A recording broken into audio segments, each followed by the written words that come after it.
Oi gente, tudo bem? Bom dia, aqui é a Graziela de novo, da Univasf, Universidade do Vale do São Francisco, voltando com o curso de extensão de pós-graduação de literatura norte-americana, módulo 3, primeira metade do século XX, ok? Como eu expliquei na aula anterior, a gente vai ver só 4 autores nessas 12 aulas, 3 aulas sobre cada. E hoje a gente vai ver a segunda parte do Hemingway, que eu vou tratar do conto Colinas como Elefantes Brancos, tá? Gente, eu já dei na aula passada, que foi inaugural, toda a questão da estética do Hemingway, da vida do Hemingway, então não preciso voltar nisso, tá? Enfim, eu acho que vocês sabem, né? Esse curso foi sendo feito enquanto eu ia fazendo como aluna meu curso de psicanálise, então cada vez as minhas leituras ficaram mais pela teoria literária da psicanálise e realmente o Hemingway tem uma obra que é total, possível de ser analisada dentro da teoria da psicanálise. E principalmente essas 2 primeiras obras que eu escolhi da primeira aula, né, que eram As Neves do Kilimanjaro e essa, Colinas como Elefantes Brancos, elas têm um conteúdo psicanalítico enorme. Então aqui, de novo, eu seguro da mão da psicanálise e vou, tá, galera?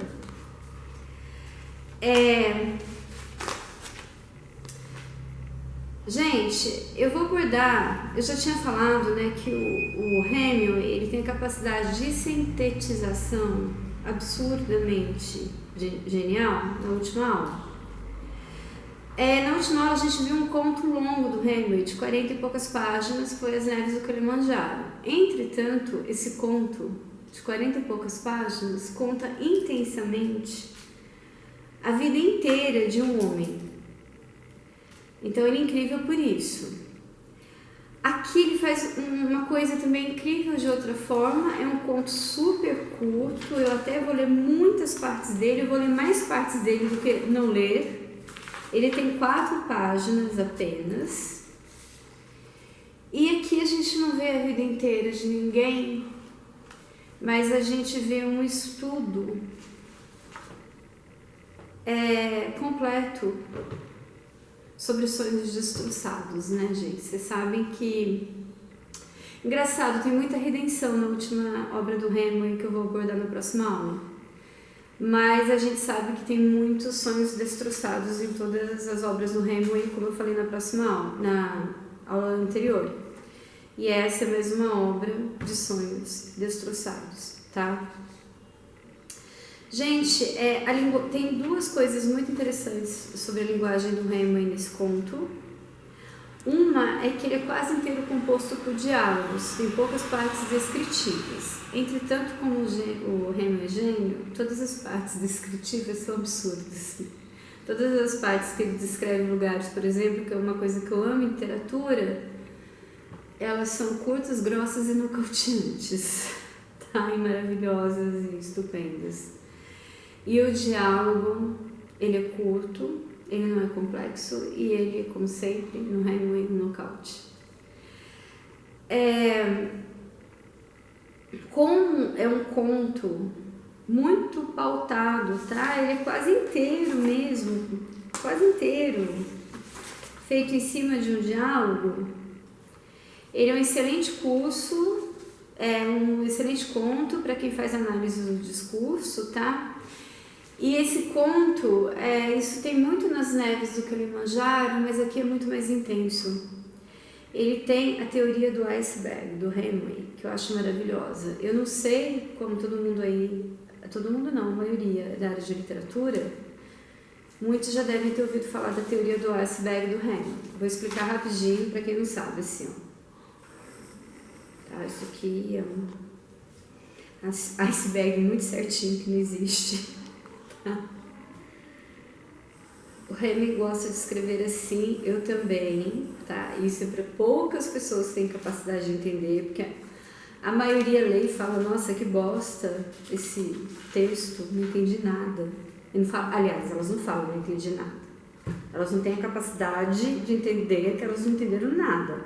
Elas falam, esse conto não tem nada, enquanto ele tem tudo.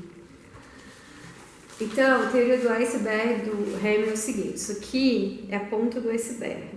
Aqui está o oceano e aqui tem um iceberg embaixo.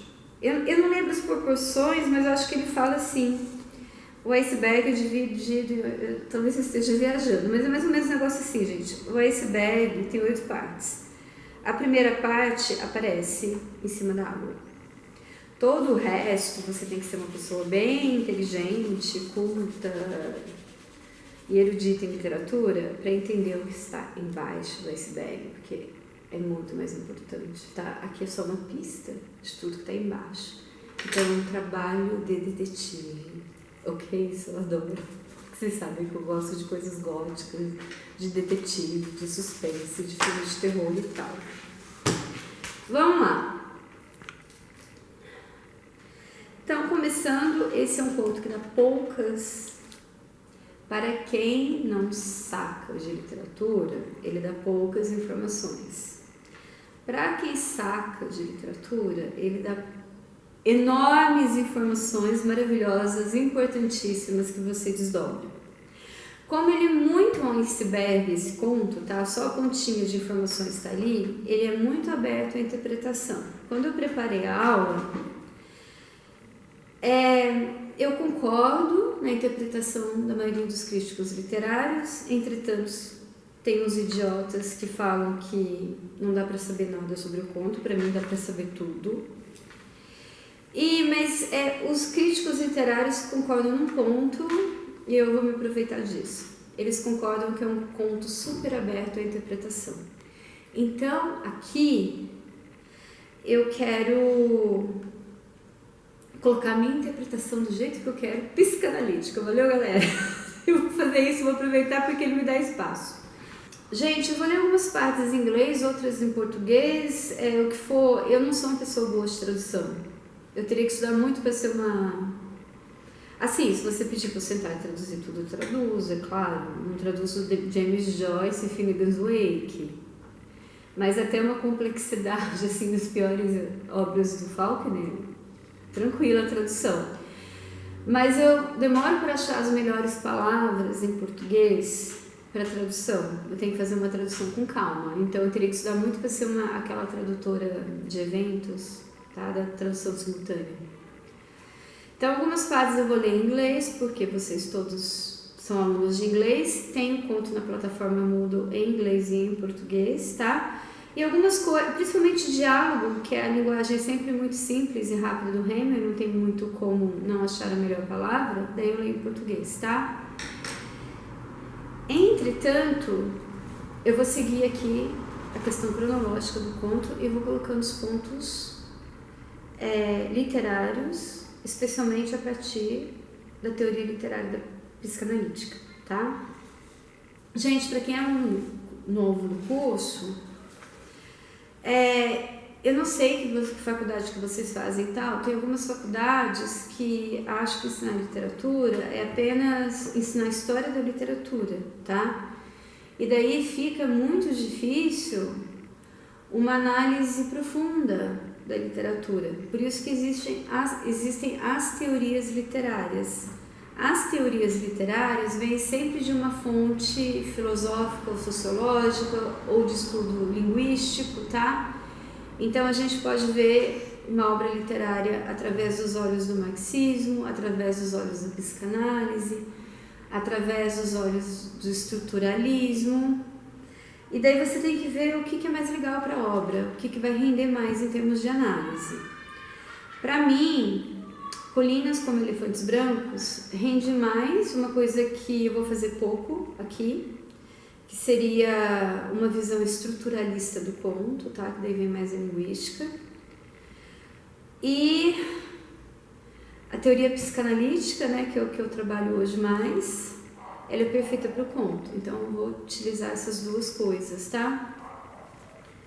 Eu acho, por exemplo, eu amo teoria marxista, mas esse é um conto que não dá, não sei, acho que não dá muito pano para manga, para ser analisado dentro de uma teoria marxista. Então vamos lá. Eu vou ler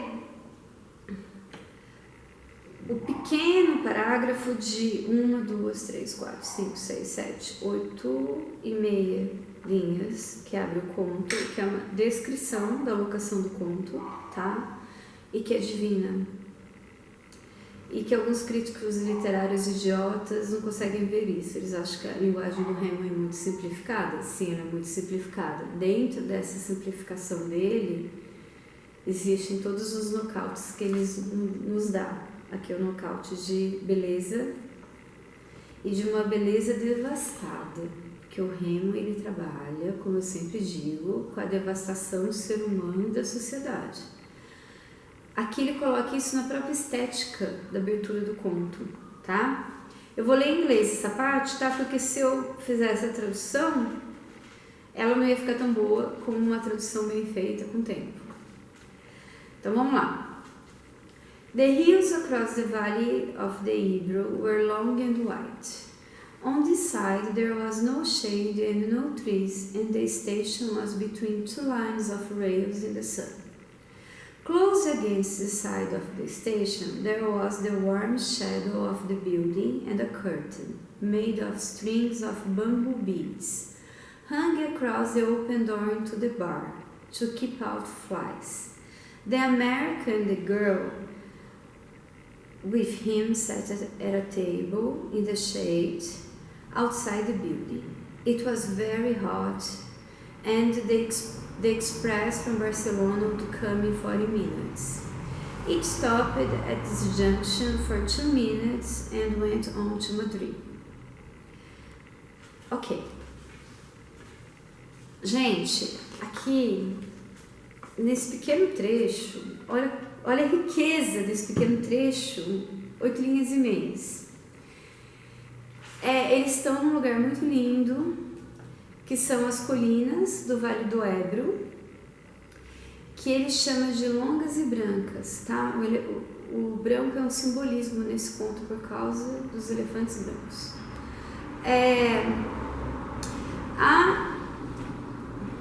Mas é uma beleza árida. Tá? Não é uma beleza cheia de vida, é uma beleza cheia de morte. E existem belezas cheias de morte. Quem disse que o deserto do Saara é feio? Ele é lindo? Para mim ele é mais lindo que a floresta amazônica. Eu gosto mais de desertos do que de selvas. O Lucas que está gravando não, ele prefere a floresta amazônica, eu tô vendo pela cara dele. De um lado não havia nenhum sombreamento e nenhuma árvore. E a estação estava posicionada entre 2 linhas de trem no sol. Então você vê que é uma beleza chapada, assim, não tem sombreamento, não tem árvores, ela é nua e crua. E aqui, que é um grande tema que vai ser trabalhado no conto, existe um cruzamento de linhas de trem, porque os personagens estão no cruzamento da vida delas. Primeira ideia psicanalítica, ok? Temos que decidir para onde ir, né, gente? Senão a gente não vai para lugar nenhum e fica na mesma bosta. Lucas está rindo. Lucas, deixa eu te falar. Eu falo assim, tá? A minha linguagem é super do jeito que eu sou. A faculdade é federal e eu não preciso ser bela, recatada do lar como mulher do Temer. Precisa cortar? Já? Não, então vamos lá. Ele tá rindo aqui, gente. Gente, perto da estação tinha uma sombra no prédio e uma cortina que dava para dentro de um bar feito, sabe aquelas cortinas que você põe, é uma cortina de linha que você decora com alguma coisa, né? Nesse caso é decorado com pedacinhos de bambu, são aquelas cortinas que você abre assim, você abre no canto, né? E essa cortina tem o sentido de passagem para dentro e para fora do bar, tá? Mas o sentido de passagem de uma decisão que vai ter que ser feita pelos 2 personagens do conto. Essa cortina, ela tenta manter as moscas fora do ambiente do bar. Por quê, gente? Porque a vida ali tá muito foda. as moscas são um símbolo ali de que aqueles dois personagens estão ferrados. Pra mim, um mais do que o outro, apesar dele achar que não. Tá, pra mim isso é um ponto bem feminista do Hemingway. Há um sentimento, tava muito quente, né? Hot em inglês é um quente desagradável, né? Warm é um quente agradável. E tava muito quente, eles estavam se sentindo oprimidos, né? Provavelmente por esse calor insuportável, né? Que a Europa o calor insuportável no verão, onde o inverno é muito frio, o verão é muito quente.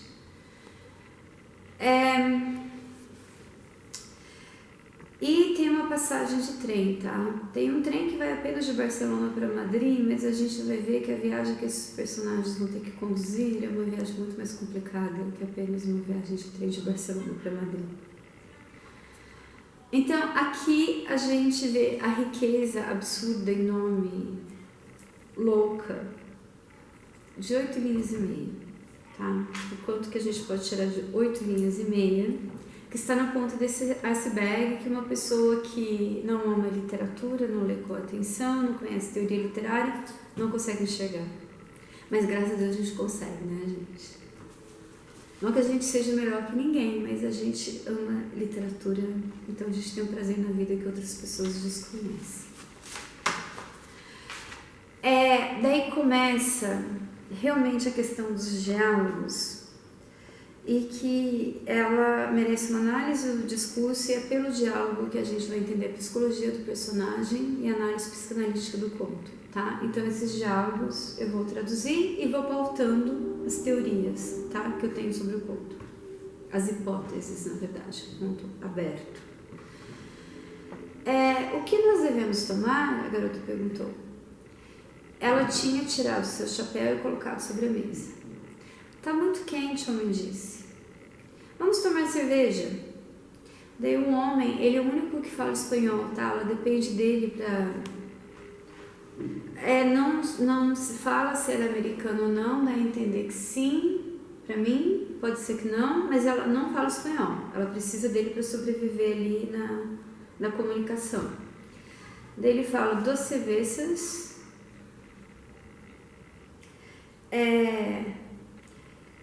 E a moça do bar pergunta, grandes? Sim, ele fala, grandes, tá? Gente, como sempre na obra do Hemingway, como sempre não, como quase sempre na obra do Hemingway, o álcool, a gente já discutiu na última aula, e às vezes alguns tipos de droga são a fonte de escape da realidade e da não resolução dos problemas. E aqui o álcool é muito importante, tá?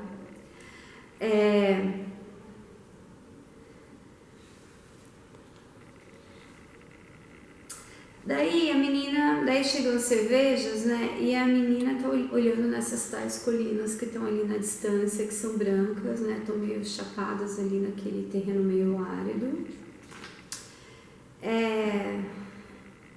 E aqui ele deixa muito claro que a beleza é desoladora, tá?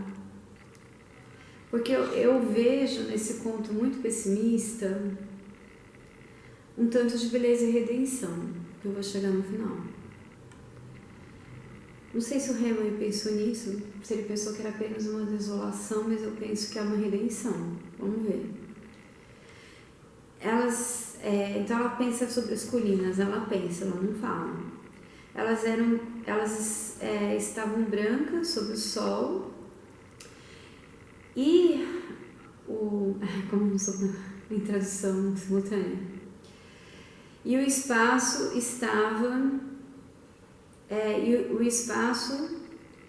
passava uma sensação de ser marrom e seco, tá? É um espaço desértico, é um espaço infértil, que a gente já vai entender por quê. E daí ela olha e fala assim, elas parecem com elefantes brancos. Pro cara, tá? São 3 personagens, uma secundária, que é a dona do bar, ou a mulher que trabalha no bar, e os dois grandes personagens desse conto, que é o homem americano e a menina. Não sabemos de onde é a menina, o homem é americano. Gente, ela comparou as colinas a elefantes brancos. Em inglês, white elephants, elefantes brancos, tem a mesma significação que em português.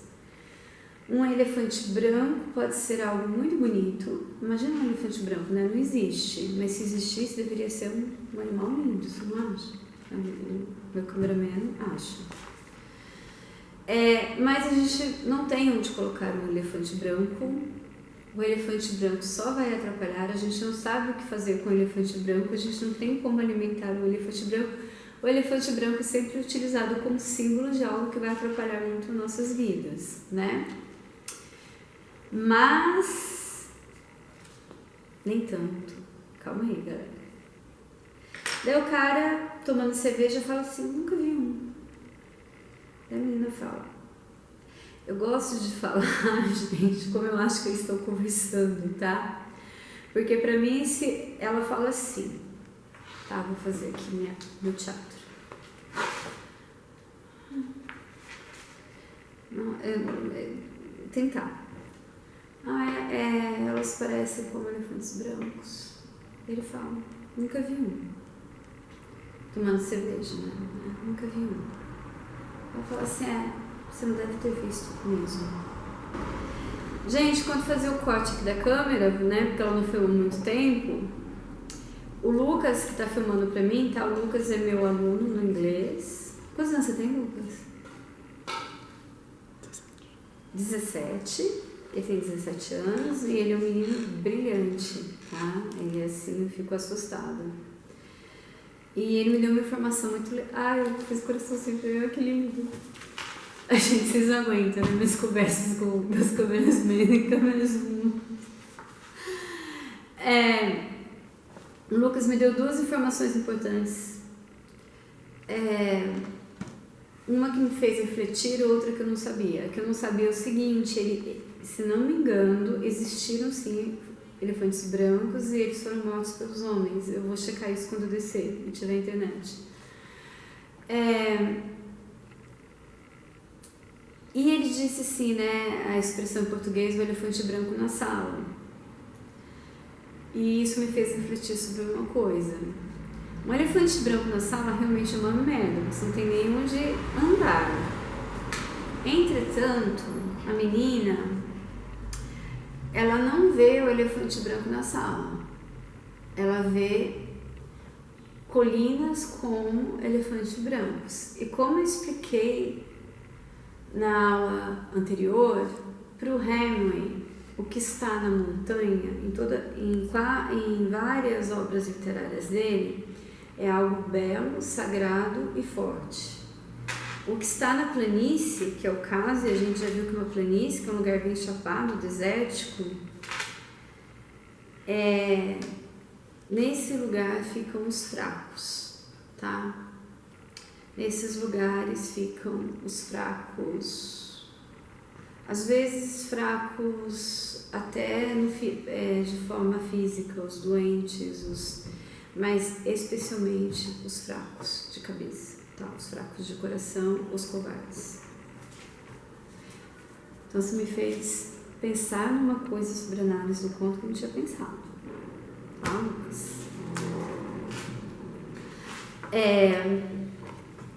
Então por que a menina falou assim, você não ia pensar nisso mesmo? Eu acho que ela começa a colocar aqui nessa frase, porque assim, ela o tempo todo parece ser mais frágil que esse homem. E ela até se acha mais frágil que ele, talvez, mas aqui explode no inconsciente dele, e o inconsciente é uma ideia que a gente tem trabalhado nas outras... a gente trabalhou nos outros módulos. Quem é aluno novo e não tiver ideia do que é o inconsciente na psicanálise, olha no Google. Porque brota do inconsciente dela um certo desprezo por ele. Você não tem imaginação, força e coragem para ver a beleza de uma colina que é como um elefante branco. E essa colina já que vem o significado. Bem, daí assim, ele meio humilhado, talvez consciente, talvez inconscientemente. E você, talvez eu pudesse ver sim essa beleza. Apenas porque você diz que eu não posso ver, não prova nada. Eu posso ver, né? Daí, assim, acho que ele explode do inconsciente dele aí, e ele tá numa situação muito difícil que ele não pode ser muito agressivo com ela. Mas ele precisa colocar que sim, ele é uma pessoa intelectualmente superior. E ela, que é uma pessoa mais simples, até dá a entender que ela é uma menina muito menos experiente que ele, ela tem uma capacidade intelectual e espiritual maior que dele. Tá, é uns contos que eu acho muito feministas do Hemingway, né? Eu comentei isso sobre as neves do Kilimanjaro e eu vejo um feminismo aqui.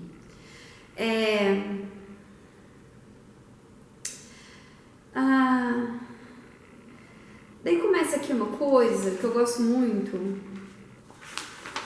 eu anotei aqui, que são os diálogos de surdos, tá? Que é um conceito, eu não sei se é um conceito que eu e meus amigos criamos num grupo de mestrado, quando a gente estudava dramaturgia, mas é diálogo de surdos.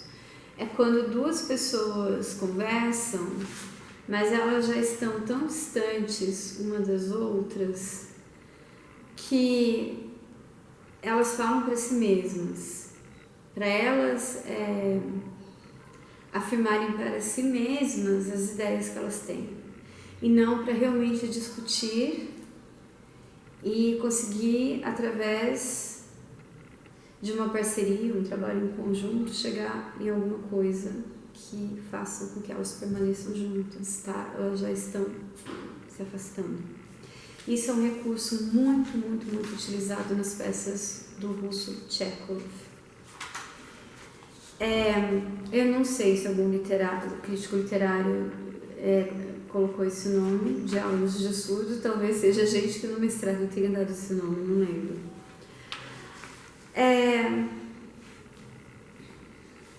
Então vai o diálogo assim, tá? Eu vou resumindo aqui, falando umas partes do diálogo. A menina olhou naquela cortina, né, de bambu e falou assim, eles pintaram algo nela. O que diz? O cara fala, Anis del Toro, é uma bebida. Ela fala, a gente pode experimentar?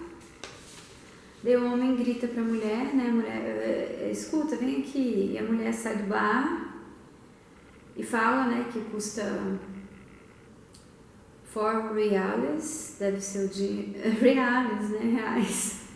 Pode ter sido dinheiro, provavelmente era o dinheiro da época na Espanha. Daí ele fala, nós queríamos 2... Gente, eu não sei, não, é Anis del Toro mesmo. Daí a mulher fala, com água? Daí ele pergunta pra ela, você quer com água? A menina, ela tá num estado, assim, tanto de não conversar com o cara, eu vejo, e enquanto ela conversa com o cara, ela não tá conversando com o cara, ela tá fazendo todo um monólogo interior, que não aparece no conto, mas que está aqui, embaixo da água no iceberg, com ela mesma. Porque ela já viu ali que ela tá ferrada, então ela já tá conseguindo se libertar de sonhos que não serão realizados, conseguindo entender a realidade, conseguindo com muita dor falar para ela mesma, não vou encarar essa realidade. O livro, no final do conto, vocês vão ver que a gente não sabe o que vai acontecer, mas eu tenho... Como é um conto muito aberto, eu dei o final que eu quis, sabe? Acho que obras abertas é para você dar o final que você quer.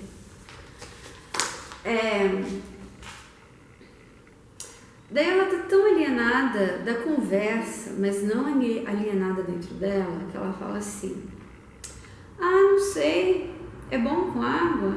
Daí ele fala, é bom.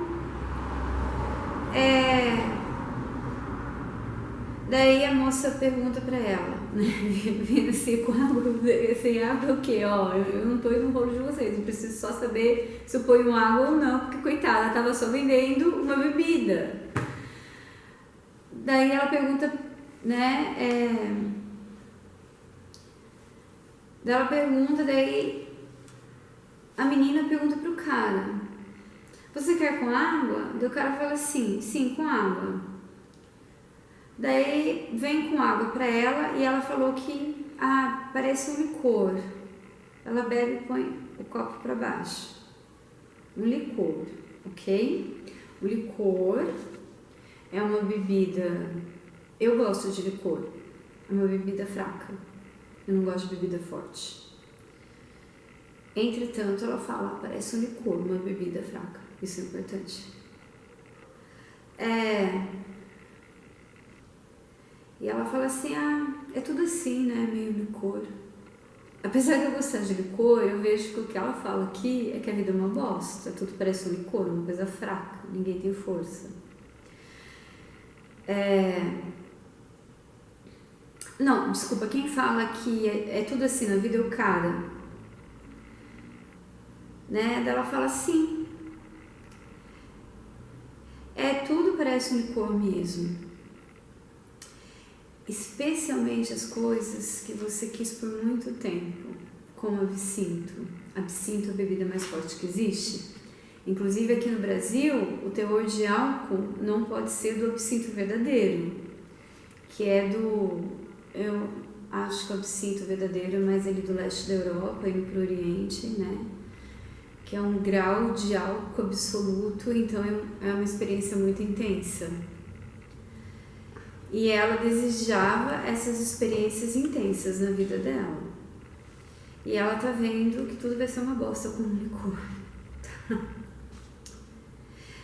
E daí o cara é inteligente. Ele sacou que ela tá provocando. Daí ele falou assim, corta essa.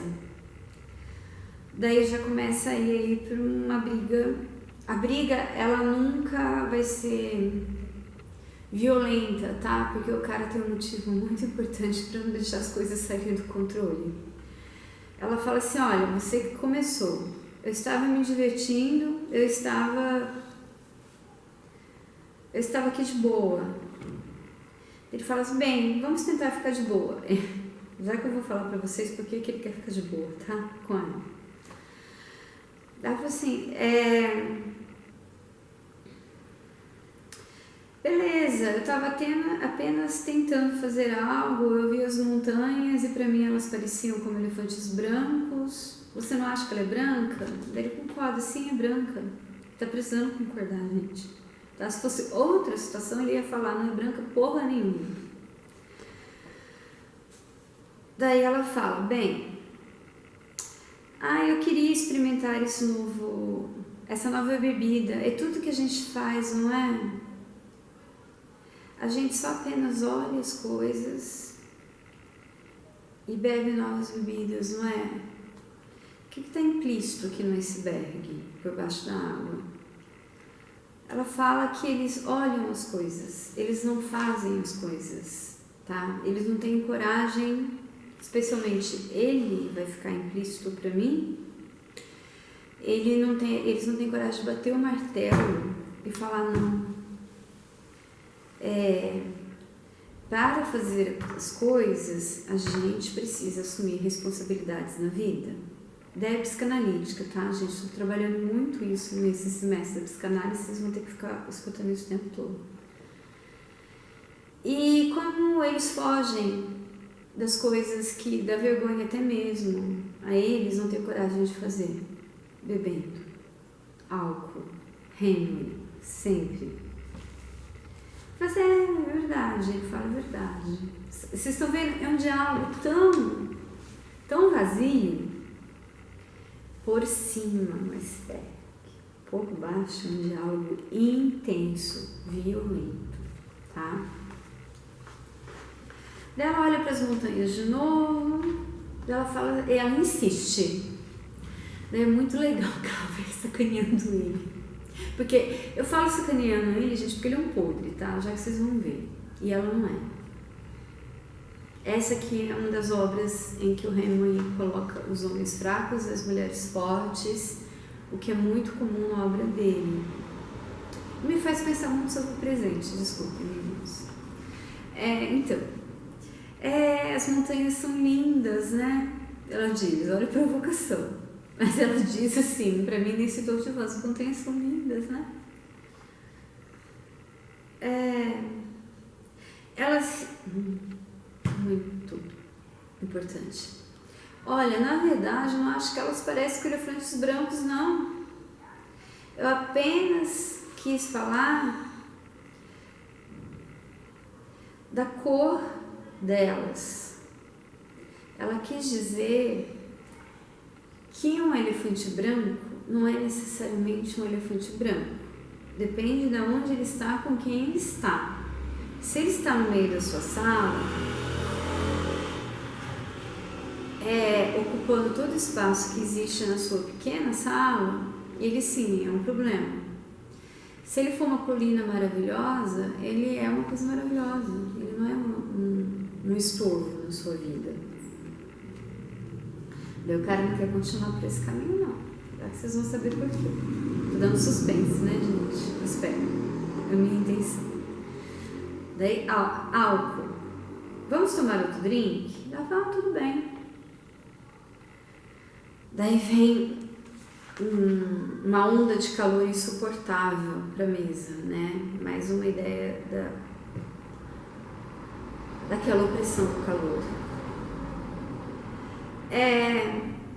E o homem sempre tenta negar a realidade, né?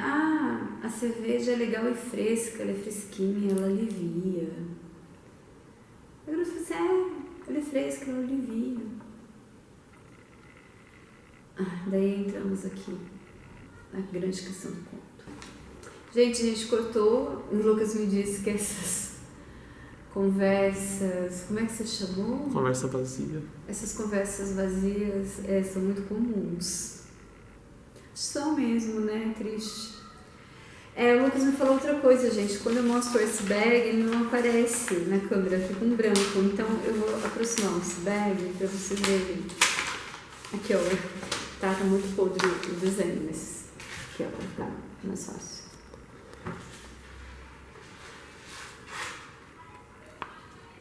Beleza? Daí entramos aqui, a gente vai ver o que tá acontecendo, tá? Eu tô no meio da página no e-mail e aqui a gente vai ver qual é a grande questão, qual é o grande problema desses dois aí. Qual é o elefante branco? Ele fala, olha, Dig, né? A gente tem o nome dela. O nome dele a gente não sabe, ele é o cara americano. Então ele fala, olha, Dig, essa operação, essa cirurgia que você vai fazer é muito simples. Na verdade, nem é uma cirurgia. Lucas, o que você acha que é essa cirurgia? Não? Não sei. Nossa, pra mim, na hora que eu li essa frase, a cirurgia ficou bem clara. Eu li esse conto faz tempo, gente, mas eu lembro que quando eu li, eu falei, fudeu. Ele está pedindo pra ela fazer um aborto, tá?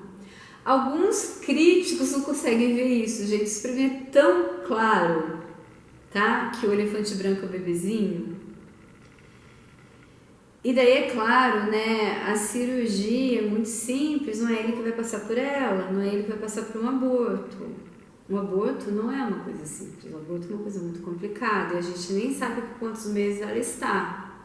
E naquela época, que não tinha, eu acredito que naquela época não tinha aqueles testezinhos de farmácia, então me parece mais provável que a gravidez está mais avançada. E então é uma cirurgia muito mais perigosa, né? Mas ele quer, por isso que ele não briga com ela, por isso que ele fica aceitando as pequenas provocações que ela faz, porque ele precisa levar ela para essa mesa de cirurgia, tá? Senão o elefante branco vai surgir. Elefante branco para ele, ela quer esse filho, ela vê beleza nas colinas como elefantes brancos, ok? E tudo que ele não quer na vida, como muitos dos personagens masculinos. O Hemingway tem uma enorme questão com isso, com a falta de responsabilidade que os homens têm na vida, com as coisas que eles não querem assumir, com a fraqueza masculina mesmo, tá? O Lucas está se sentindo ofendido aqui. Você é um homem forte, Lucas, você nunca vai ser assim.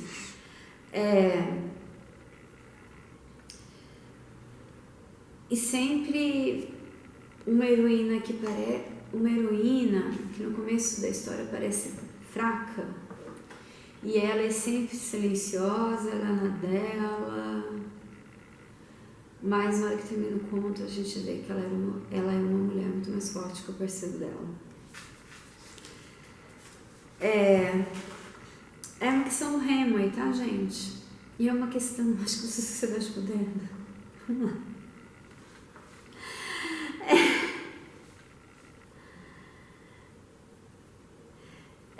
Daí a menina simplesmente olha pra mesa, né? Ela tá lá no delírio dela interno, no iceberg dela, embaixo da água, pensando em mil coisas.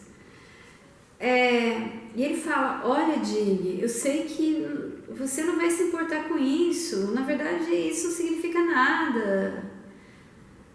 É só pra gente deixar o ar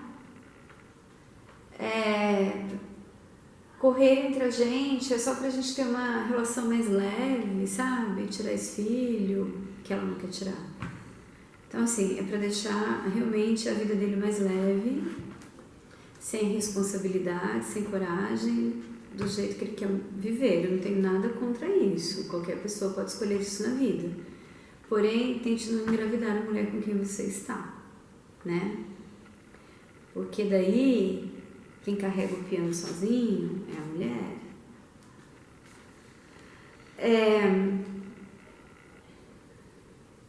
Daí ela não fala nada, ela tá se fudendo porque ele fala, ela já tá pensando o que ela vai resolver pra mim.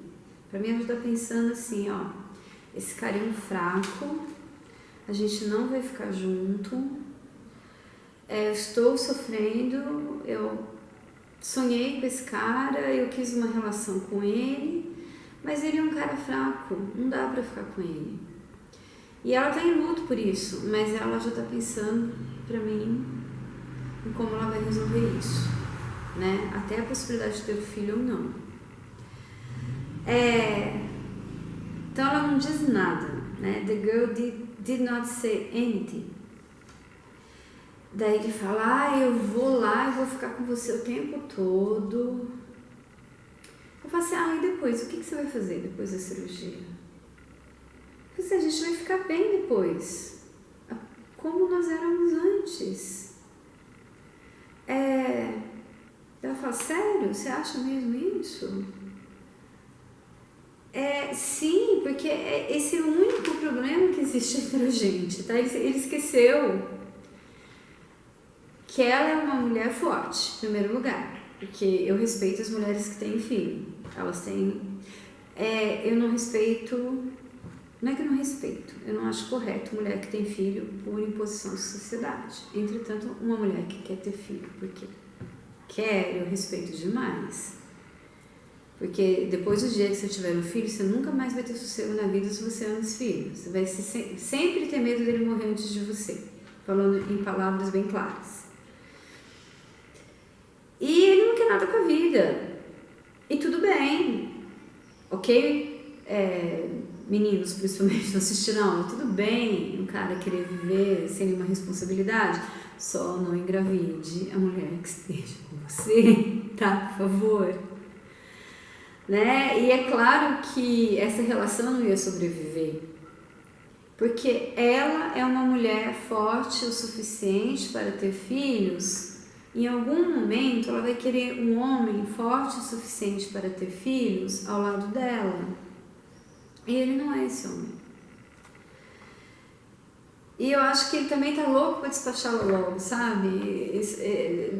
Assim, ele ficou tão apavorado com essa ideia que ele tá assim, eu imagino que ele esteja planejando já assim, não, ela faz a cirurgia, a gente fica um mês, daí para não ficar muito feio, daí eu dispenso. Gente, como é um conto muito aberto à interpretação, eu faço as minhas, tá? Vocês podem achar eu louca, mas estou fazendo as minhas aqui. Então, quando ele fala isso, que tudo vai ficar bem, ela olha pra cortina, ela passa a mão ali na cortina, não fala nada. Ela já tá dando a entender pra ele que ali, naquele trem, naquela encruzilhada de trens que vai para Barcelona ou Madrid, talvez ela nem embarque no mesmo trem que ele, talvez ela nem vá na mesma direção que ele. Eles estão num momento de encruzilhada da relação deles, mas principalmente do que cada um quer da vida. E há uma impossibilidade de relacionamento, porque eles querem coisas diferentes da vida.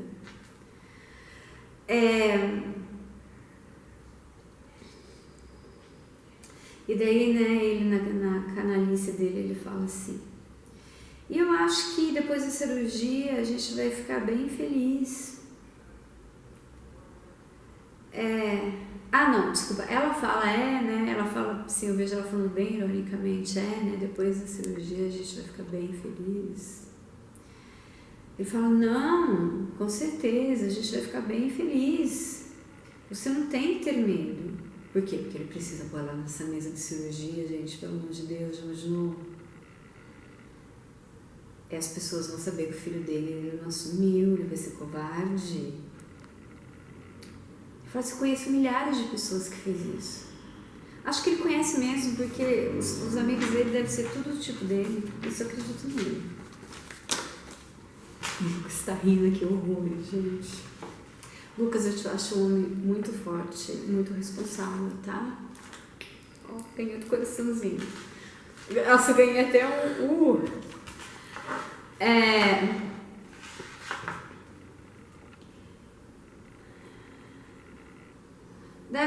Ela fala muito ironicamente pra mim. Porque o Hemingway nunca fala em que tom eles estão conversando. O tom tá no iceberg, então fica para sua imaginação. Para minha imaginação, ele fala com medo, com canalice e muito no senso de realidade que ele não pode deixá-la louca e ser estúpido com ela ali naquele momento, porque ele tem que botar ela nessa mesa de aborto. E ela fala com muita ironia, porque ela já tá sabendo que ela vai deixar o cara. E não tem problema pro cara, o cara ser deixado, mas existe para ele um sentimento de covardia que ele gostaria que... Assim, ele é tão narcisista que ele não gostaria que ela achasse ele um covarde, tá? Então, porque ele poderia simplesmente ter sido honesto e abandonado ela quando ela falou que ela estava grávida. Seria bem mais honesto e corajoso da parte dele. Entretanto, ele precisa fazer todo um teatro, porque o ego dele é tão fraco que na cabeça dele ele quer que ela ache que ele não é um covarde, mas ela já está achando isso há muito tempo. Daí ela fala assim, muito ironicamente pra mim, né? No iceberg eu vejo ela falando, embaixo do iceberg eu vejo ironia. Eu também acho, e depois disso todos nós seremos felizes. Bem, se você não quiser fazer, não precisa fazer.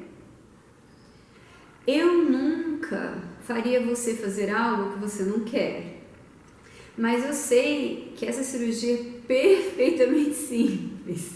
Gente, daí o Hemingway fez uma sacanagem aqui com ele, porque ele vai repetir essa frase inúmeras vezes. Ele vai repetir a seguinte frase, olha... Ele repete a mesma frase, tá, gente? É muito engraçado. Olha, eu nunca faria você fazer algo que você não quer fazer. Mas eu sei que é perfeitamente simples o que tem que ser feito. Tá? E ele repete.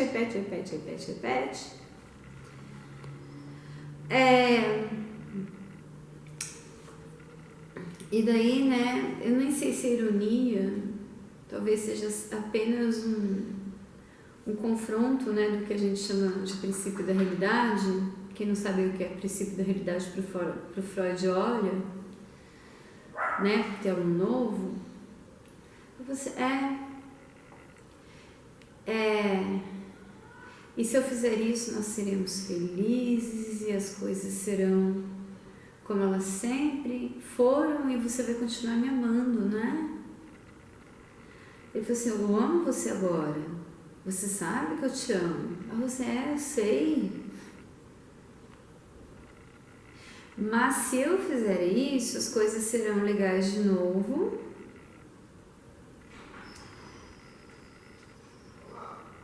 E eu queria saber de uma coisa, se eu disser que as coisas são como elefantes brancos, tá ok pra você?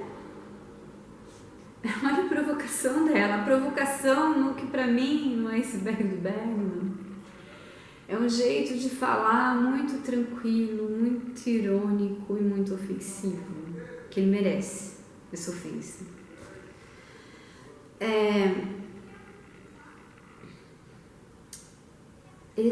Daí ele é tão ridículo que ele fala, eu vou amar você me dizer que as coisas são como elefantes brancos. Olha, o Hemingway sacaneia o cara, meu.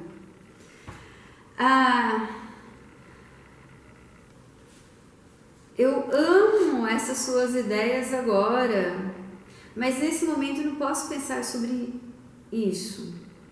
Eu não consigo pensar sobre as coisas quando eu estou preocupado, né? Ele está muito preocupado em botá-lo naquela mesa de cirurgia, então não dá para pensar no elefante branco.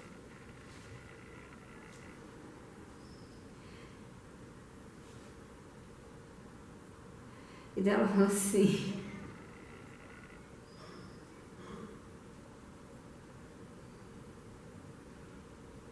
Ela fala assim, e se eu fizesse cirurgia, você não vai se preocupar? Ele fala assim, não, meu bem, é claro que eu não vou me preocupar, porque eu sei que ela é profundamente simples.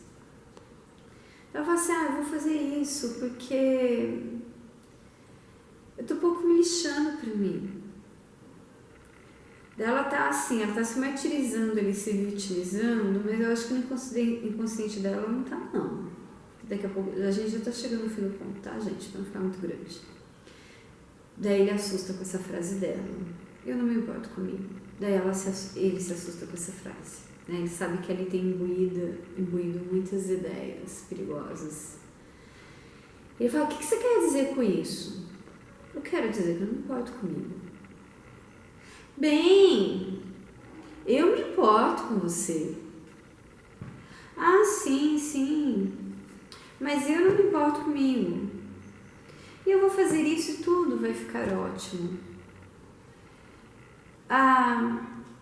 Daí ele fala, não quero que você faça isso, foi dessa forma. Então, gente, a gente fez um corte, né? Daí o Lucas, que tá me filmando, tem 17 anos, falou assim, nossa, cara, esse cara parece aqueles canalhões de novela. Achei ótimo a análise dele. Curta e grossa como a Hemingway. Daí tem um trechinho aqui de 3 linhas que eu vou ler em inglês. The girl stood up and walked to the end of the station. Across, on the other side, were fields of grains and trees along the banks of the Ebro. Far away, beyond the river, were mountains. The shadow of a cloud moved across the field of grain and she saw the river through the trees. Gente, aqui não é uma simples descrição de um lugar decadente, porém muito lindo. Aqui tem tantas ideias embutidas em 4 linhas que eu me choco. Mas tanto que o Hemingway, como eu digo sempre, consegue condensar em tudo ali.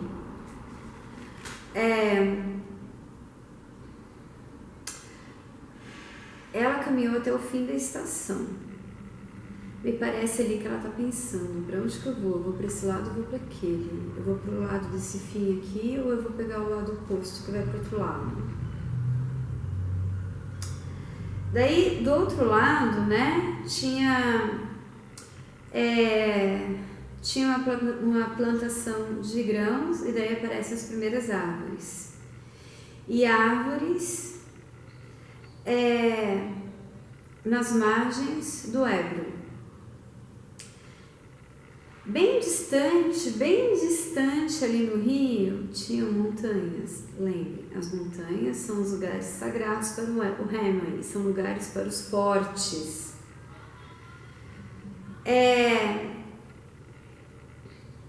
Gente, vocês percebem aqui que tem vários elementos que significam fertilidade, tá? Mesmo naquele lugar desértico, ele consegue enxergar lá na frente que existem árvores, que existe um rio. Para quem não sabe, o rio é um símbolo. Não sei se só na cultura oriental, mas eu acho que em todas as culturas, na cultura oriental muito forte. O rio é o símbolo do fluxo da vida, né? E esse rio está distante, mas ele está lá. Ela pode caminhar o deserto e chegar até esse rio, tá? E além do rio tinha montanhas, tinha um sagrado, tinha o lugar do forte. Ela é uma mulher forte.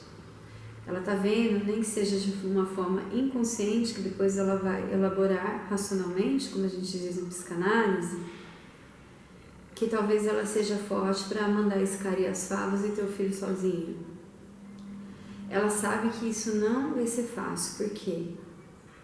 Porque uma nuvem moveu por baixo daquele sol ali que estava iluminando o rio. Ela também não é ingênua de achar que ela é fodona e isso vai ser fácil. Isso vai ser difícil, mas é possível.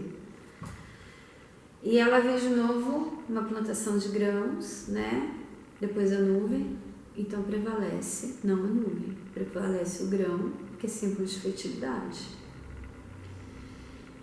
E ela vê de novo o rio, o fluxo da vida entre as árvores, que também, né, alimentam, também um símbolo de fertilidade. E daí ela fala um negócio bem pesado pra ele, assim, que eu imagino que o tom da voz dela foi assim: a gente poderia ter tudo isso, né? Ele nem sabe do que ela tá falando. Ela tá falando ainda daquela paisagem, daquele lugar dos fortes. A gente poderia ter tudo isso e todos os dias a gente foi deixando as coisas ficarem cada vez mais impossíveis. E ele não consegue, gente, ele não consegue encarar a realidade. Cada vez que ela fala uma coisa sobre a realidade da miséria do relacionamento deles, ele fica louco. Eu falo: o que você disse? Mas eu disse que a gente poderia ter tido tudo. Ele fala: não, mas a gente pode ter tudo. Não. Nós não podemos. Daí ele tem umas frases ridículas, assim: nós podemos ter o mundo todo. Não, nós não podemos. Nós podemos ir para qualquer lugar. Não, nós não podemos. Não é mais nosso. Acabou, não é mais nosso. É nosso. Não, não é. E uma vez que eles tirem isso da gente, a gente nunca vai conseguir isso de volta. Lucas, eles tirem o quê? O futuro. O que é o futuro? A sua capacidade de ter algo bom, capacidade de ser forte. Sim, o que seria a capacidade de ser forte desse cara? A felicidade. Sim, a felicidade, mas que passo que ele tem que dar na vida para ele realmente provar para ela que ele é um homem forte, para estar com ela. Ter coragem. De fazer o quê? Assumir. Assumir o quê? O filho. O filho, tá? Então ela fala: se tirar o filho, acabou, baby. Você não é homem para mim. Mas ninguém tirou nada de ninguém, ele diz. Ela fala assim: espere e você verá. Você verá o que acontecerá com a miséria que já é o nosso relacionamento depois que esse bebê for tirado. Daí ele fala: volta aqui pra sombra. Ele quer mudar de assunto, né? E a sombra até assim: deixa eu tentar aliviar a sua cabeça, né? Pra você parar de pensar nessas coisas perigosas que você está pensando, porque na vida você tomar a atitude de ser uma pessoa corajosa é algo perigoso. E é perigoso pro outro que é fraco também, porque ele vai se sentir humilhado, porque o outro foi corajoso. Sacaram, gente? Eu tenho insistido nessa ideia, né? Será que tem a ver com a minha vida agora? Não essa situação, tá, gente? Porque Eu nunca deixei canalhas fazer isso comigo, graças a Deus. Ele falou, você não deve se sentir assim tão para baixo, né? Nossa, gente, naquela situação realmente ela não deve se sentir tão para baixo. Ela falou assim, eu não sinto nada, eu apenas sei o que é. Ela está dizendo para ele que ela consegue ver a realidade e que ele é um fraco, ele quer varrer a poeira para baixo do tapete. Entendeu? Ele fala assim, olha, se você não quiser fazer, você não tem que fazer nada. Ela fala assim, não que isso não seja bom pra mim. Daí ela fala assim, pra mim, assim, nossa senhora, acho que ela tem um pouco de medo de ter um filho que seja semente desse cara. Porque eu acho que toda mulher tem, né? A gente, por mais que a gente acredite na educação como fator predominante na personalidade de um filho, a gente tem um pouco medo de traços genéticos que eles podem trazer, né? Ele poderia trazer o traço genético da fraqueza, do alcoolismo, de ser fraco e se esconder sobre o alcoolismo. Não sei, acho que ela está num momento de tanta pressão na cabeça dela que até isso está passando na cabeça dela. Este é o meu iceberg, tá? Porque o Hemingway deixa a gente ter iceberg, gente, que eu acho muito bonito.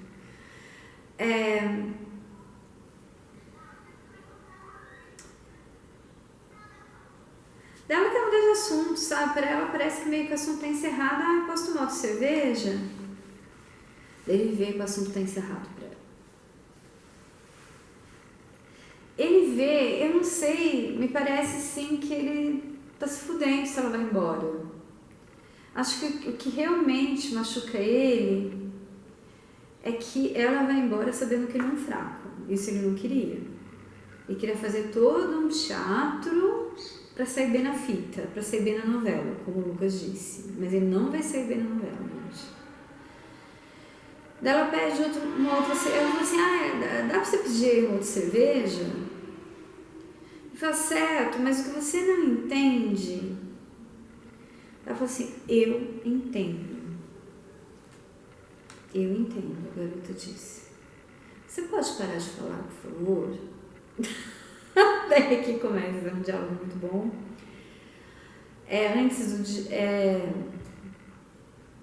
Antes do diálogo tem uma frase muito importante. They sat down at the table and the girl looked across the hills on the dry side of the valley and the man looked at her and at the table. Ela olha para o lugar dos fortes, tá? Para as colinas, que é o lugar dos fortes no universo literário do Hemingway. Ele olha para o lugar dos fracos, ele olha nem para a planície, ali para a mesa para a cerveja, é um pouco pior que a planície. Daí, né, nesse desespero de não ter o ego dele dilacerado, ele fala, o que você não compreende, ele diz, é que eu não quero que você não faça, se você não quiser. E daí, o Hemingway detona muito ele, já é a 10ª vez que ele fala isso. Eu estou perfeitamente disposto a fazer o que você quer fazer, seja o que for. E ela sabe que é mentira. Daí ela faz uma pergunta muito séria. Ela faz uma pergunta realmente honesta. Alguma coisa significa algo para você? Em algum momento, a gente poderia se dar bem, né? Em algum momento da vida, eu achei que... Ela não fala isso, mas eu acho que é o que ela pensa. Eu achei que em algum momento da vida a gente poderia ter sido um casal decente. Eu falei assim, claro, isso é muito importante para mim. Você não precisa fazer nada que você quer, mas isso que você precisa fazer...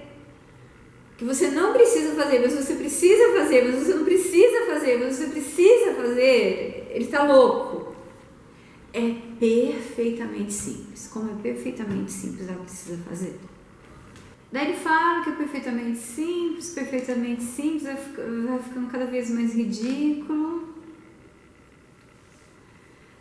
Daí ele vai falando que ela não precisa fazer, que é perfeitamente simples. Aí, gente, o Hemingway sacaneia mesmo com ele, tá? Ele é um ridículo. Então, gente, daí ela diz uma frase que eu acho assim, é uma frase tão vingativa dela, nem que seja inconsciente a vingança, que é o suficiente para uma coisa que eu já comentei na última aula, né? Que quando a gente se vinga de alguém, humilha muito alguém que sacaneou a gente meio que acaba com a coisa, sabe? Vai embora sem ressentimento, cuidar da vida da gente. E ela fala uma frase realmente muito vingativa pra ele. Ele se sente um merda depois dessa frase. Olha a frase que ela faz. Eu acho essa frase sublime. Essa coisa que ela fala. Vamos lá. Você poderia, por favor,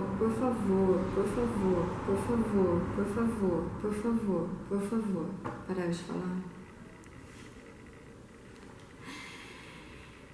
Ele não tem coragem de responder, gente, não fala nada. Daí ele olha as malas que estão ali na estação e ele vê todas as... Eles estavam em férias, provavelmente, viajando pela Europa quando isso aconteceu. Naquela época era até chique deixar na mala o selo do hotel. Os hotéis colocavam selos nas malas onde você ficava e você ia viajando e ficando com selos, porque não é nem pra divar, eu acho até legalzinho, um souvenir bonitinho. Até existem malas vintage hoje com esses selos, né?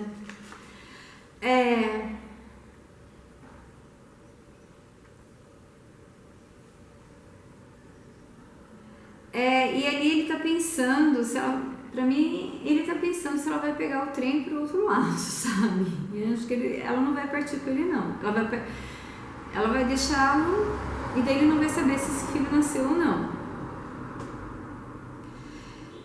Ele falou assim, olha, mas eu não quero que você faça nada que você não queira. Eu não me importo se as coisas sejam como você quiser. E ela sabe que isso é mentira. Ela sabe que esse relacionamento acabou. Ela sabe que chegou no fundo do poço e ela sabe que ela vai ter que reconstruir a vida dela de outra forma. E ele, como sempre, os personagens masculinos do Hemingway não tem condição de encarar a realidade. Daí ela fala calmamente pra mim, tá? Porque o Hemingway não fala se ela fala calmamente ou não, mas assim, tenho até vontade de fazer um curta-metragem com isso. Eu vou pedir pro amigo meu que atua. Se ele não me ensaia, a gente faz um curta, me dá vontade. Apesar de ainda não estar em domínio público, mas aí a gente não ganha dinheiro, é só uma homenagem ao Hemingway. Pra mim ela fala assim, eu vou gritar. Eu vou gritar! Tá? Eu não vejo ela assim. Eu vejo ela, às vezes, gente, o silêncio, a calma, é muito mais agressivo do que uma pedrada na cabeça. Eu vejo essa agressividade nela. Tá? Eu já tô fazendo uma construção do personagem. Braga, vou te mandar essa aula, que eu penso em você ser esse cafajeste, tá? Que você não é, amor, eu te amo, você é um homem forte. Dos poucos que eu admiro na vida. E o Lucas, que tá me filmando, eu também admiro, mas são poucos homens mesmo. Uns decadentes, ainda bem que eu vou pra Berlim logo. Minha amiga disse que lá tem homens de todos os tipos, inclusive os admiráveis. Tem muito podre também, mas tem admirável. Espero que ela esteja certa. Se ela estiver, eu vou rapar Berlim. Lucas está se matando, gente. Eu mereço muito rapar Berlim, sabe? Faz um tempo que eu decidi dar um tempo de ficar sozinha e resolver algumas coisas comigo mesma, mas agora eu já tô saindo desse tempo. E aqui na minha cidade tá muito difícil, sabe, gente? Que é uma bosta. Como eu vou pra Berlim, sim, Lucas, eu pretendo rapar Berlim. Só que você não conta isso pros seus colegas não, porque eles não veem essa aula, tá? Eles são adolescentes, alguns pais podem não gostar. A Aline vai rir muito. Oi? A Aline vai rir muito. A Aline, você que edita as aulas, e a minha aluna também, você não conta pros colegas, tá? Que alguns pais não gostam de professores que falam que vão rapar Berlim. A sua mãe acho que vai gostar.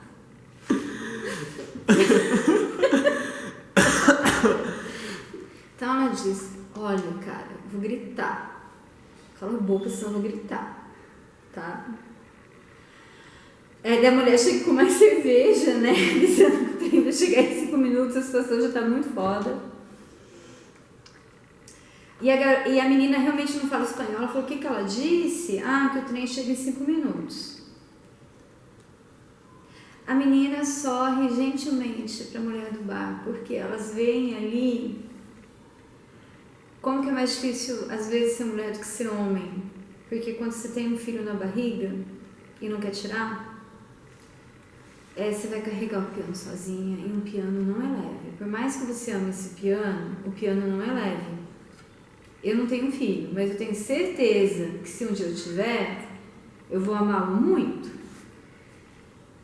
Mas se meu filho vê esse vídeo daqui a muitos anos, com capacidade de entender isso, até saber que talvez eu tenha rapado Berlim, ele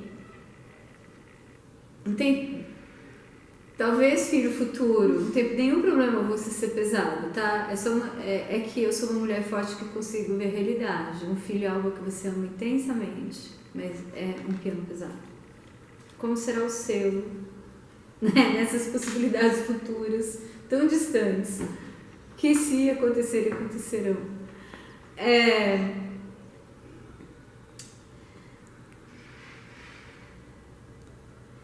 Daí ele fala, é melhor levar as malas para a estação.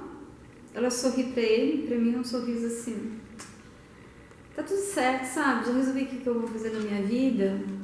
Nem tô mais com ressentimento de você, porque eu pedi para você calar a boca tantas vezes. Eu já mostrei para você o desprezo que eu tenho por você, que eu posso até sorrir para você, porque não sobrou ressentimento. Leiam, gente, já falei na última aula, leiam o livro Ressentimento, da Maria Rita Kell. Quer ser gente na vida? Esse livro ajuda muito. Daí ele fala, ele pega as 2 malas e leva. Ele olha para os trilhos, mas não pode ver o trem. Eu não sei se o trem tá vindo ou não. Para mim isso aqui é uma grande informação icebertica. Eu tô criando uma palavra, você entende, Lucas? Do Hemingway.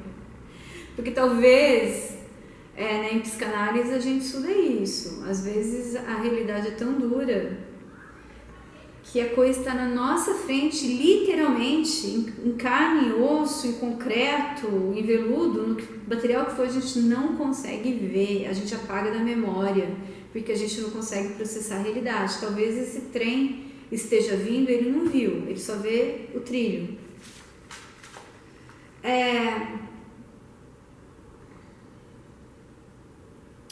Ele volta pro bar, vê mais gente bebendo, né? Sempre a recorrência da bebida.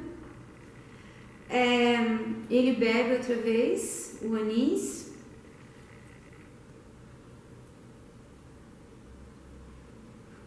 Ele chega que eles estão razoavelmente bem esperando por esse trem. Ele ainda acha que eles estão razoavelmente bem. Claro que ele não acha isso, né, gente?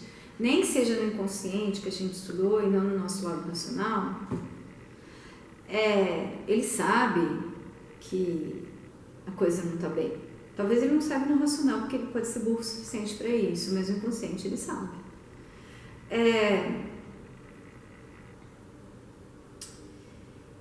Ele sai através da cortina do bar. Tá vendo que existe uma simbologia de passagem? Ela estava sentada na mesa e sorriu para ele de novo. Você se sente melhor? Ele perguntou. Eu me sinto bem, ela disse. Não tem nada errado comigo, eu me sinto bem. essa última frase é da seguinte interpretação. Já que esse conto, vocês viram, eu praticamente li o conto inteiro, é um conto totalmente aberto à interpretação. Eu acho que quando o autor deixa aberto a interpretação, e eu gosto muito disso, e todo mundo aí sabe que eu quero ser escritora, e se eu for escritora eu vou deixar muitos finais em aberto para a pessoa continuar. Para mim, ela já decidiu, eu não sei se ela vai para Madrid com ele ou não, mas se ela for para Madrid, eu dando continuidade à história, tá, que o Hemingway me permite, pela teoria do iceberg, ela vai chegar até a estação com ele, de lá para lá ela pega as malas dela e cai fora. E daí, ela vai ter o filho ou não, ela vai ter coragem de ter esse filho ou não. Ele é um fraco, ele não vai ter coragem de ter o filho. Mas ela não vai deixar ele dar uma de bonzinho que segurou a mão dela na hora do aborto. Se ela fizer o aborto, vai ser sozinha. E ela queria esse filho. Esse filho não era um elefante branco na sala. Esse filho eram maravilhosas colinas com elefantes brancos. Então, para mim, eu quero que ela tenha esse filho, tá? Hemingway não escreveu sequência, tá, gente? Na época dele não tinha sagas, né? A saga Crepúsculo, a saga... Qual é a outra saga? A saga que eu amo, Game of Thrones, estou desesperada, vai acabar. O Lucas também ama Game of Thrones, olha, tá fazendo assim.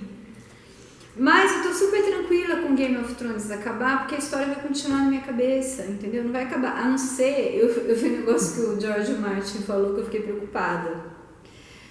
E que ele se inspirou em Shakespeare para criar essa cena, porque ele estava muito puto que tinha uma Comic Con, que estavam perguntando para ele direto o que ia acontecer se ele morresse antes de acabar a saga. Daí, claro, o cara tava puto, né? Ficou perguntando se ele vai morrer, ele não tá com nada para morrer.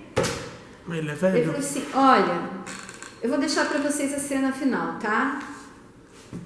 Eu penso a cena final assim do Game of Thrones. Eu não sei se ele vai fazer isso, porque daí realmente fica difícil continuar a história. Ele pensa em todo mundo, os principais que sobram no final, segundo ele diz, mas eu acho que ele não vai fazer isso. Isso é muita sacanagem com os fãs dele, ele não faça isso, George Martin.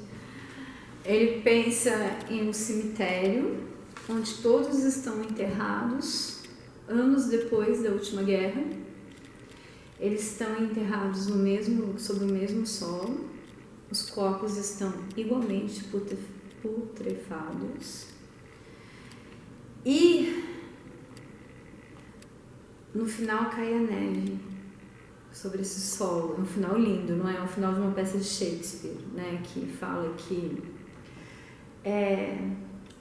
sobre esse cemitério jazem os reis, os pobres, os que amaram, os que odiaram, os que celebraram a vida, os que celebraram a morte. Aqui jazem todos, ninguém é melhor que ninguém. Eu não quero que ele acabe assim, porque eu quero que ele acabe de uma forma que eu continue a pensar que o Jon Snow existe, está fazendo tal coisa. Enfim, não sei se vai ser isso, tá? Pra mim, eu gostaria que ela acabasse, ou até eu sou muito dramática, né, gente? Todos os meus finais de namoro foram bem dramáticos, assim, uma cena bem dramática de filme. Pra mim, ela pegaria o trem que vai pro lado contrário de Madrid. Mas eu não sei, eu tenho certeza na minha cabeça que se ela pegou o trem com ele pra Madrid, ela vai...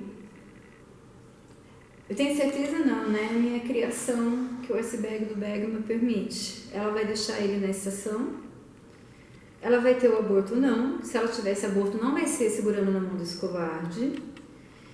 E pra mim, como o desejo dela é ter essa criança, ela não vai ter o aborto, tá? Ela vai ter essa criança, ela vai sofrer como aquela nuvem que paira sobre o rio, mas ela vai ter os momentos em que o rio é lindo, não tem nuvens, e é o fluxo da vida.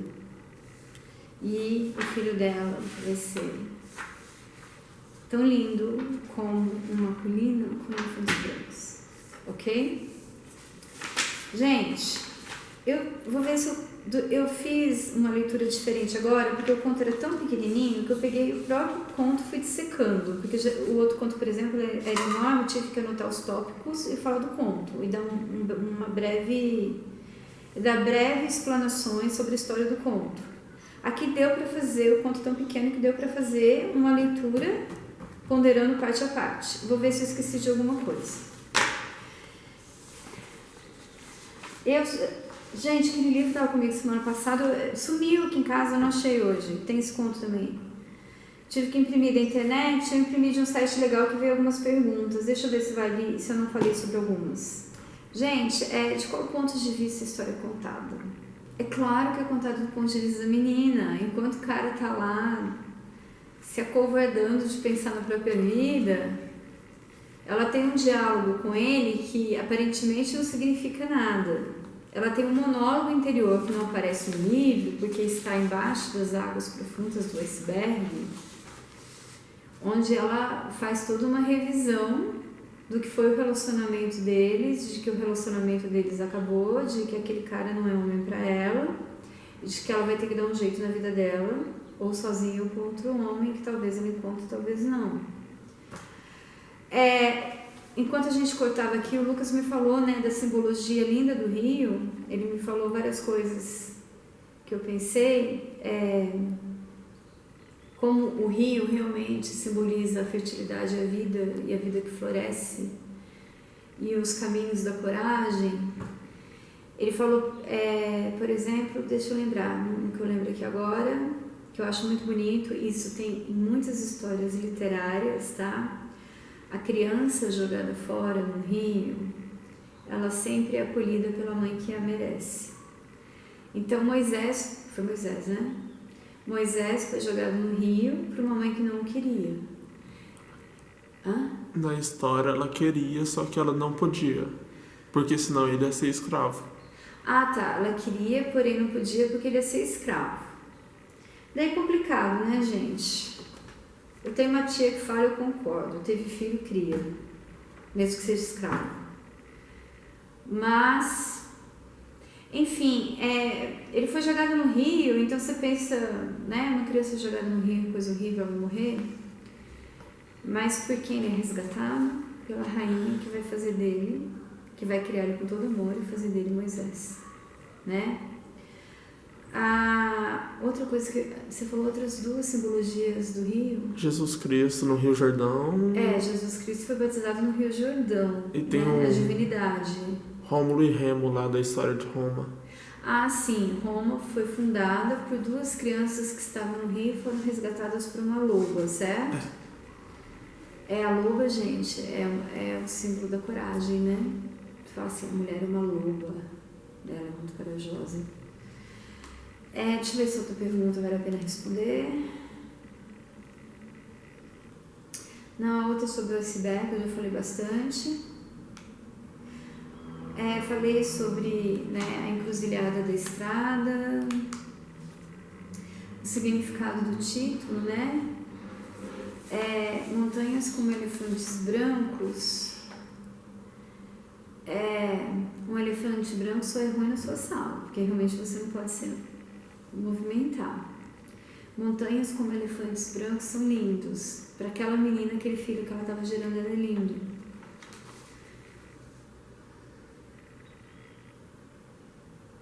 Ele fala assim, isso eu comentei aqui, mas só acho engraçado mencionar. Que eles estavam razoavelmente bem esperando pelo trem. Nem perguntei, você acha que eles estavam razoavelmente bem? Acho que todo mundo aqui já viu que não, né? Daí eu peguei um crítico literário que falou algumas coisas, deixa eu ver se eu deixei de falar. Né? É um típico personagem do Hemingway que eu disse, vou aprofundar um pouco mais na coisa, ele tem muito a ver com o Harry, da última história, né, da semana passada.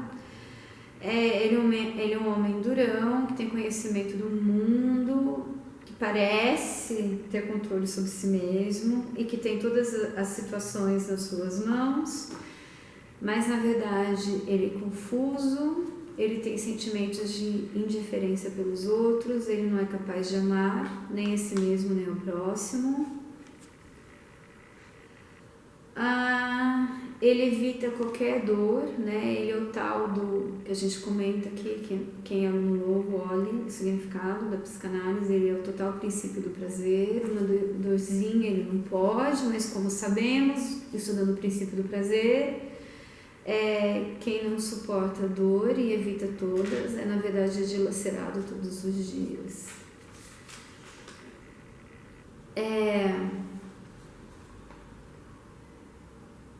Ele procura ver a mulher como inferior a ele e no final da história sempre ele vê que a mulher é superior a ele.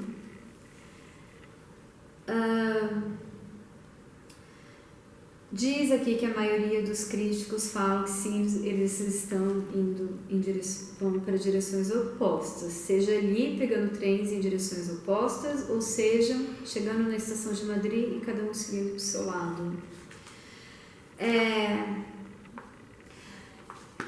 Ele insiste que as mulheres do Hemingway, no começo da história, elas parecem fracas, confusas, indecisas, e no final elas são heroínas da história. Elas são a força que faz o mundo girar, né?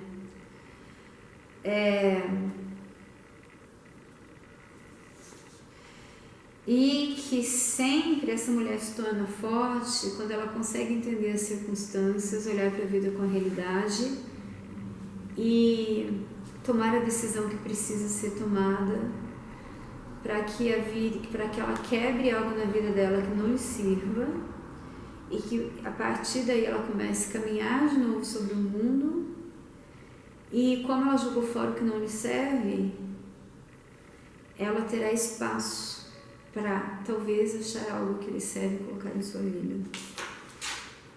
É meio foda, né, gente? Tem condição. Eles falam que nenhum dos que fazem o diálogo realmente se comunicam com o outro, né? Mas daí eu tentei ir além falando do diálogo de surdos do Chekhov, que reli o conto agora para fazer a aula e foi a primeira coisa que me veio à cabeça.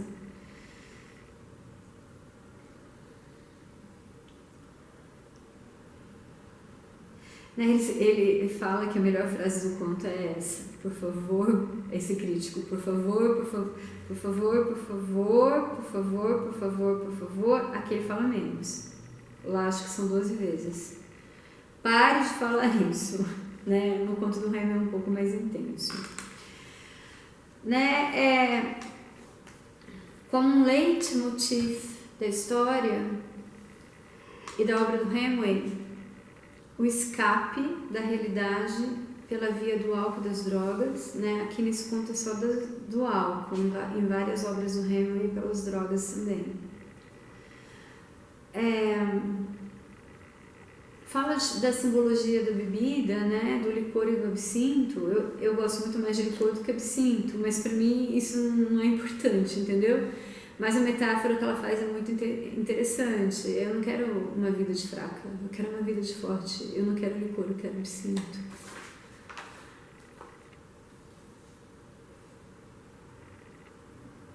Daí ele fala da questão da simbologia dos elefantes brancos, que eu já falei. E ele fala de todo o significado que essas mínimas frases alcançam, essas mínimas frases que descrevem o local, né, as montanhas e as planícies, que em mínimas frases o Hemingway é sempre gênio de em mínimas frases colocar um número de informações simbólicas absurdas. Como temas principais, né, eu não falei isso eu falei o tempo todo disso, mas não falei isso, né, os temas principais do conto são morte, vida, fertilidade, esterilidade. Eu colocaria aqui também, ele não coloca, eu colocaria força e covardia. E a garota está escolhendo o tempo todo se ela vai ficar na planície, né? A gente já comentou a questão da planície das montanhas na obra do Hemingway, da semana passada. A garota está o tempo todo, né? caminhando mais em direção às montanhas, ao rio, às árvores e deixando essa planície desértica para trás dela.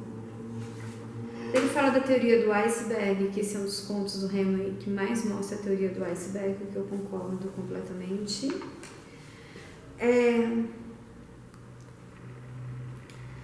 Fala de alguns críticos idiotas que não conseguem ver nada disso. Nossa, falta tanta imaginação a ele, gente. Tenho até dó. Gente, eu queria terminar falando da teoria do iceberg, tá? Que eu amo. Eu amo a teoria do iceberg, eu amo os autores que fazem isso com ela. Vou dar alguns exemplos de autores que eu amo, que fazem a teoria do iceberg. Nunca lembro de ninguém dizer isso, mas Machado de Assis faz. Em muitos contos, e total, em Dom Casmurro. Aqui no Brasil tem um hábito ridículo de se fazer o julgamento de Capitu. Eu acho que ele deveria ser conduzido pelo Bolsonaro. É o Bolsonaro que faz o julgamento de Capitu, entendeu, gente? O Lucas adorou a ideia. Vamos chamar... Nessa escola lá chama o Bolsonaro para ser o juiz. Ele pode querer estuprar Capitu, também é complicado. Gente... Sem dizer nenhuma palavra sobre isso, o Machado constrói um personagem psicopata, que é o Bentinho, tá? E daí as pessoas ficam julgando se Capitu é puta ou não. Eu acho isso fantástico, gente. Eu acho que tem coisas que são tão burras que elas chegam a ser fantásticas. Elas merecem um ponto na prova por ser tão burro. Acho que precisa de uma criatividade para ser tão burro que é legal, sabe? Merece um ponto. Em 10. É a porta que bateu, não se preocupe. É que o Lucas está filmando pela primeira vez. Tudo bem. Outros autores um autor que a gente vai ter nesse conto, que é o Faulkner, que brigava com Hemingway, vocês lembram, né? Que eu falei para vocês pesquisarem das altas brigas com Hemingway. Ele também usa a teoria do iceberg sem saber, porque não sei nem se ele pensou nisso. Deve ter pensado, porque acho que eles brigavam tanto que acho que um ficava fuçando nas coisas dos outros para saber o que estava acontecendo, nas coisas do outro para saber o que estava acontecendo. Imagino que se eles fossem da época do Facebook, um ia ver a página do outro todo dia.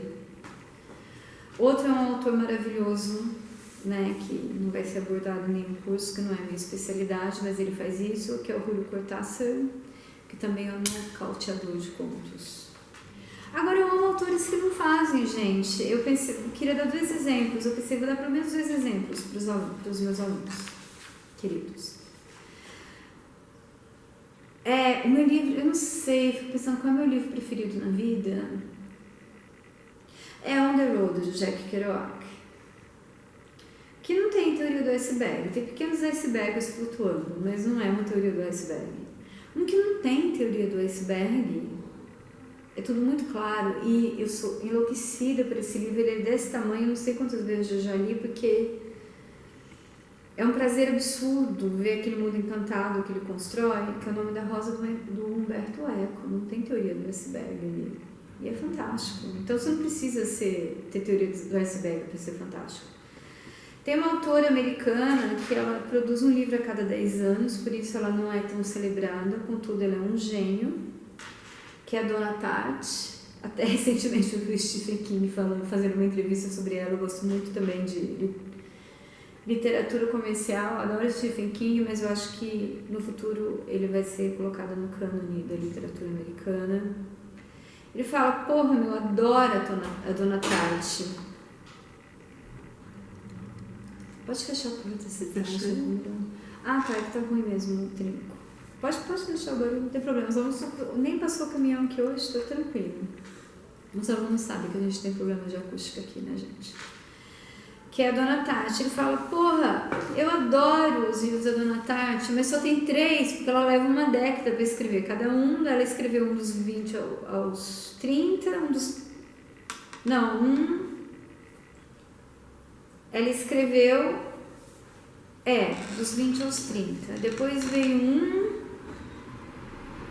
que foi para casa dos 30, chegando nos 40. E daí depois eu vou mais uns sei lá quanto tempo para sair o outro. Eu não sei se a dona Tati está perto dos 50, talvez esteja. Ele fala, pô, não precisa ser tão brilhante, mulher, você é brilhante demais, não precisa ser tão brilhante, apenas nos dê prazer entregando mais livros. Eu acho que ele puxa a orelha dela de uma forma tão galante, né, falando assim, puta, você é uma mulher brilhante, mulher. E que, sim, ela tem o direito de levar 10 anos para chegar ao nível que ela quer. Eu acho que ela até uma obsessiva, compulsiva, patológica. Porque eu li sobre o jeito que ela escreve, mas vocês procurem na internet, que é tão complexo que não dá tempo de explicar. Gente, então esse é um dos contos também da minha vida. Vocês sabem que Hemingway é um dos autores da minha vida. E teremos mais um Hemingway antes de passarmos para o próximo, que eu acho que será Faulkner. Será Faulkner ou Steinbeck, porque eu quero terminar com Fitzgerald, tá? Mas não vou dizer por quê. Queridos, beijo!